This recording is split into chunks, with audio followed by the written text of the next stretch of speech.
قال يا مريم أنى لك هذا ওগো মরিয়ম এত সুন্দর ভালো মন্দ খাবার দাবার কোথা থেকে পাচ্ছ?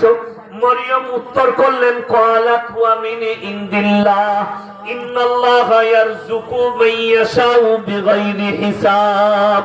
আল্লাহ যাকে ভালোবাসেন, আল্লাহ যাকে পছন্দ করেন তাকে বেসুমার রিজক দান করেন। কোথা থেকে দেবো, কেমন করে দেবো, আমি আল্লাহ ছাড়া পৃথিবীর কেউ জানে না।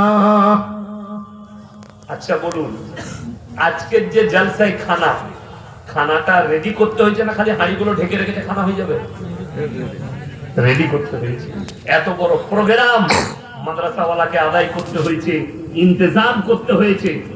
মানুষই এমন একটা আল্লাহর মাখলুক সৃষ্টি যাকে পরিশ্রম করে খানা খেতে হয়, খাবার খেতে হয়। সকালবেলায় উঠে গাছের দিকে তাকিয়ে দেখুন, গাছের একটা পাখি, তাকে পরিশ্রম করতে হয় না, ইনকাম করতে হয় না, আল্লাহ তাকে বিনা পরিশ্রমে রুজি দান করে। জোরে বলুন সুবহানাল্লাহ। পৃথিবীর বিজ্ঞান বলছে 3 ভাগ প্রাণী সমুদ্রের তলে আছে, তার মধ্যে সবথেকে বড় প্রাণীর নাম হচ্ছে নীল তিমি। সেই নীল তিমি 24 ঘন্টায় 100 কুইন্টাল খাবার খায়। কে রুজি দান করে? আমার আল্লাহ। 3 ভাগ প্রাণীকে আমি আল্লাহ রুজি দান করি। গোটা পৃথিবীর যা কিছু আছে সকলের রুজির মালিক হচ্ছে আমি আল্লাহ। জোরে বলুন সুবহানাল্লাহ। ওই জন্য আপনি গরিব হন, বড়লোক হন, ধনী হন, দরিদ্র হন, রুজি আল্লাহ মাপবে। কার কোথায় কতটা রুজি আছে, আল্লাহ কতটা রুজি দিয়েছেন সেটা আল্লাহ ছাড়া কেউ জানে না। 5টা জিনিসকে আমার আল্লাহ গোপন করেছেন। কটা বললাম? 5টা। 1 নম্বর, ইন্নাল্লাহা ইনদাহু ইলমুস সাআ ওয়া ইউনাজ্জিলুল গায়ব। 1 নম্বর, কিয়ামত কবে হবে আমি আল্লাহ ছাড়া পৃথিবীর কেউ জানে না। কিয়ামত কবে হবে আমি আল্লাহ ছাড়া পৃথিবীর কেউ জানে না। ওয়া ইউনাজ্জিলুল গায়ব ওয়া ইয়ালামু মা ফিল আরহাম। মায়ের গর্ভে বেটা আছে না বেটি, বিকলাঙ্গ না কালো, খুড়া আছে না ভালো আছে, ফর্সা আছে না কালো আছে, আমি আল্লাহ ছাড়া পৃথিবীর কেউ জানে না। আমাদের সমাজের লোক এত দুর্বল, 1 বছর বাচ্চা হচ্ছে না, 2 বছর বাচ্চা হচ্ছে না, 3 বছর বাচ্চা হচ্ছে না, আল্লাহর কাছে কাঁদবে না। আমাদের সমাজের লোক মৌলবি খুঁজে বেড়ায়, হুজুর খুঁজে বেড়ায়, কাক তাবিজে ছেলে হবে। কলকাতায় এমন মাল আছে বলছে আমার তাবিজে বেটা ছেলে হয়, খোঁজ নিয়ে দেখুন সে হারাম করে একটা বেটা না। আচ্ছা, আমাদের তাবিজে বেটা ছেলে হলে পঞ্চায়েত গুলো কাদের দখলে হতো? মৌলবিদের। 4টা বিয়ে করা জায়েজ আছে না? নেই আছে। 4টা বিয়ে করতাম, বছরে একটা করে ছেলে। 10 বছরে কটা? 40টা। লাঠির জোর আমার, পঞ্চায়েত আমার, কথা বললি মারব। আমি ইয়াসিন এত বয়ান করছি, এত লোককে নসিহত করছি, কিন্তু আমার 2টো বিটি। তাবিজে ছেলে হলে খেপা, আমাদের বেটা ছেলে হতো যদি বলেন কোরআনের দলিল দেন। যে বলছে আমার তাবিজে বেটা ছেলে হয়, আমার তাবিজে ছেলে হয়ে যায়, তার কানটা মুচুড়ে কোরআন খুলেন সূরা আল ইমরান। কোন সূরা বললাম? সূরা আল ইমরান, প্রথম পৃষ্ঠা। ওয়াল্লাযী ইউসাউবিরুকুম ফিল আরহামি কাইফা ইয়াশা লা ইলাহা ইল্লা হুয়াল আজিজুল হাকীম। মায়ের গর্ভে বাচ্চা আমি আল্লাহ দান করি, আমার ইচ্ছা মতো, আমি কারো পরামর্শে কাজ করি না। জোরে বলুন সুবহানাল্লাহ। এই আমাদের যুবকদের একটা দুর্বলতা আছে, আমাদের বাজার চলছে আপনাদের কারণে। কলেজে পড়ে, MA pass, BA pass, BCom। বর্ধমানের একটা ছেলে মোবাইলে আমার জলসা শুনে, হিন্দু ভাই, খুব ভালোবাসে আমাকে, বড় লোক, ব্যবসায়ী ছেলে, বড় ব্যবসা, বাপের একটা বেটা। তো আমাকে বলল হুজুর আপনার সঙ্গে দেখা করব। আমরা তুমি কে? বলে অমুক দোকানটা আছে, শোরুমটা, সেই মালিকের ছেলে বলছে। আমার ঠিক আছে, অমুক দিনে আমি নার্সিংহোমে যাব, অফিসে এসো। তো টাউনে এলো অফিসে আমার। আমরা কি ব্যাপার বলো? কোনো কথা না বলে হাও হাও করে খান। আমরা কাঁদছি যেটা, কথা বল, কি হয়েছে বলো? হুজুর একটা মেয়েকে 10 বছর ভালোবাসি, আর তো বিয়ে করলি না? করবো ভেবেছিলাম, এখন দেখছি অন্যজনের সাথে আমাকে ছেড়ে দিয়ে লাইনে আছে। তাই আমি বললাম যে আমি তো তাবিজওয়ালা বক্তা, মৌলবি নয়, কি হয়েছে বলো, কি করতে হবে? বুঝে না, আমি একটা হুজুরের কাছে গেলাম, সে আমাকে বলে এলো 20,001 টাকা দিয়ে আমি এনে দেবো। এনে দিব মানে বললেন 20,001 টাকা দাও, তাবিজ দেবো, মেয়েটা 14 দিনের মাথায় নাহলে 21 দিনের মাথায় তোর কাছে আসবে। আমি বোকা, কতদূর পড়াশোনা করেছে? বলে এমএ পাস। আমি তুই মূর্খ আমার কাছে। আমি তোর এই বুদ্ধিটা নাই যে ওই তাবিজে যদি মেয়েটা তোর কাছে এনে দিবে, হুজুরটা হুজুর তোর কাছে পাঠাবে, সে তো আগে টেনে নিবে।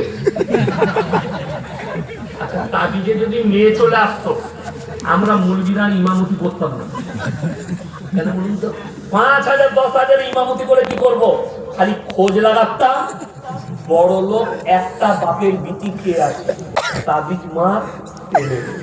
বড় লোকের জামাই, আর কিচ্ছু করা লাগবে না, তারই খাবো তারই ঘরে খাবো। এই আশ্চর্য ঘটনা মুসলমান বুঝে না, যুবকরা। তাবিজ নয়, কোন মেয়েকে তোমার পছন্দ হতেই পারে, আল্লাহর কাছে কাঁদতে হবে, আল্লাহ এই মেয়েটা যদি আমার জুড়ি হয়, আমার বিবি হয়, আমি সুখী হতাম, আমার তকদিরে থাকলে তুমি আমার সঙ্গে বিবাহ করি দাও, দোয়া করো। আল্লাহর কাছে কাঁদতে হবে, লিভিং নয়, লাভ নয়। আমরা যারা মনে করি যে জিনাটা শুধু শারীরিক মিলনটার নাম জিনা, রং। শুধু ওইটাই জিনা নয়, হাতের জিনা, চোখের জিনা, কানের জিনা, নফসের জিনা, পায়ের জিনা। যদি বলেন ইসলামী শরীয়তে মেলা হারাম কেন জানে? যে জায়গায় নারী পুরুষ এক কাছে হবে, পর নারী আর পর পুরুষ, সেখানে তৃতীয় নম্বর যে ব্যক্তি হাজিরি দিবে তার নাম হচ্ছে শয়তান। কোরআনে আছে ইন্না শাইতানা লিল ইনসানি আদুউম মুবিন। শয়তান হচ্ছে মানুষের প্রকাশ্য দুশমন। আপনি বলুন 2 কোটির মাজমা হলো, সেখানে কোনো মহিলার এন্ট্রি ছিল না? ছিল না। তাহলে সেখানে যদি 2000 দোকান বসে, কোনো দোষের হবে না, যেহেতু সব মরদ মানুষ। সেখানে যদি মেয়েদের এন্ট্রি থাকতো, হারাম হয়ে যেত, হারাম। ওই ইস্তেমা থাকতো না, জিনার জায়গা পরিণত হতো। এখন যেখানে মেলা হয়, ছেলে মেয়ে এক কাছে থাকে, দেখবেন বেশিরভাগ ছেলেরা, যুবকরা যখন ভিড় লেগে যায়, গা গা ভিড়, কি তখন শয়তান একে বলে ভিড় আছে চালিয়ে দে, ঠিক বললাম না? বলবেন ঠিক, চুলটা টেনে দিই, না হলে চোখের ইশারা। আর আমাদের যারা এইসব বয়স্ক, আমাদের মোহতামিম সাহেব আর যারা আছে, এরা এখনকার প্রেম বুঝতে পারবে না। বুঝতে পারবে? এখন তো অন্যরকম কায়দা, কি বুঝলেন? সব একদম ইশারা। মেলাতে ঘুরছে,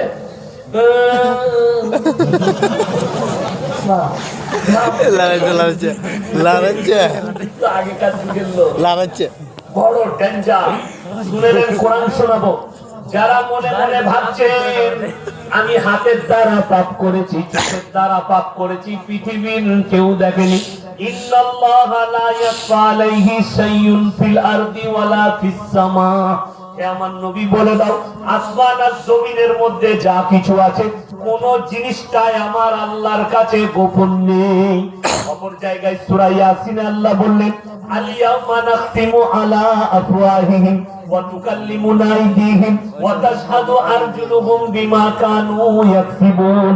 হে আমার নবী বলো, কিয়ামতের দিনটা এত ডেঞ্জার হবে, সেদিন আমি তাদের জবানগুলো সিলাই করব, হাত কথা বলবে, চোখ কথা বলবে, তাদের অঙ্গ পতঙ্গকে আমি আল্লাহ কথা বলার যোগ্যতা দান করব। আপনার হাত যদি কথা বলে যে হাতের দ্বারা নিয়ত খারাপ করে নারীকে টাচ করেছেন, সে হাত সাক্ষী দিয়ে দিবে, আল্লাহ এর জিনা করার নিয়তে হাত দিয়েছে। একটা লেগে যাওয়া আর একটা নিয়ত করে হাত দেওয়া। ওই জন্য সবাইকে বলবো যে আমরা হারাম জায়গা থেকে হেফাজত হবো, জোরে বলুন ইনশাআল্লাহ। নবী সাল্লাল্লাহু আলাইহি ওয়াসাল্লাম, মুসলমান ভাইরা শুনে যান, মারাত্মক আলামত নবীজি বললেন তোমরা বুঝতে পারবে দাজ্জাল আসার সময় হয়েছে, যখন মুসলমান হারাম জিনিসগুলো হালাল করে নেবে, অবৈধকে বৈধ মনে করবে। আমি আর পরে লাস্টে বলবো, জীবনে 3টে সাদকা করে যাবেন দুনিয়াতে, সবাই করে যাবো, জোরে বলুন ইনশাআল্লাহ। নাম্বার 1, নেক সন্তান পৃথিবীতে রেখে যান। আপনার সন্তান নেক হোক।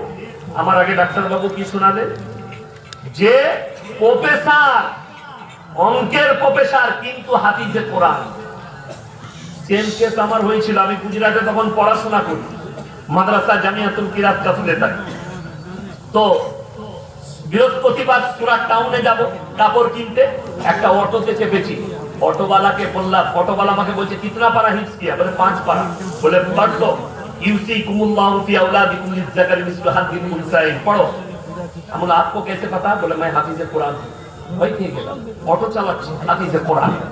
बोले रमजान में मैं तरावी सुनाता हूं, अभी पूरा साल मैं कारोबार करता हूं, ऑटो चलाता हूं, तो इसमें क्या बड़ी बात है? দারুণ কথা। আমার বন্ধুগণ, আমার ভাই, সন্তান তৈরি করে যান, আপনি মরে যাওয়ার পরে আপনার জন্য দোয়া করবে, আপনার কবর জিয়ারত করবে, আপনার জন্য দান খয়রাত করবে। নাম্বার 2, জীবনে বেঁচে থাকতে সাদকা করে যান, সাদকায়ে জারিয়া। আমি মরে যাওয়ার পরে আমি মাদ্রাসায় 1 বস্তা সিমেন্ট দিয়েছি, 10,000 টাকা দিয়েছি, 20,000 দিয়েছি, আমার টাকা খরচ হয়েছে, কিয়ামত পর্যন্ত নেকি পাবেন। নাম্বার 3, আপনি দাওয়াত দেন, দাওয়াত খায়রুকুম মান তাআল্লামাল কুরআন আল্লামাহু, যারা ইলম হাসিল করে এবং অপরের কাছে পৌঁছায়। আমার বন্ধুগণ, এরপরে বলবো 3টে ব্যক্তি হাত পাতলে তাদের হাতকে ফিরাবেন না। কটা বললাম? 3 জন। ওয়া আতিদাল কুরবা, কাছের গরীব যদি হাত পাতে হাতকে ফিরিও না। নাম্বার 2, ওয়াল ইয়াতামা ওয়াল মাসাকিন, এতিম আর মিসকিন হাত পাতলে ফিরিও না।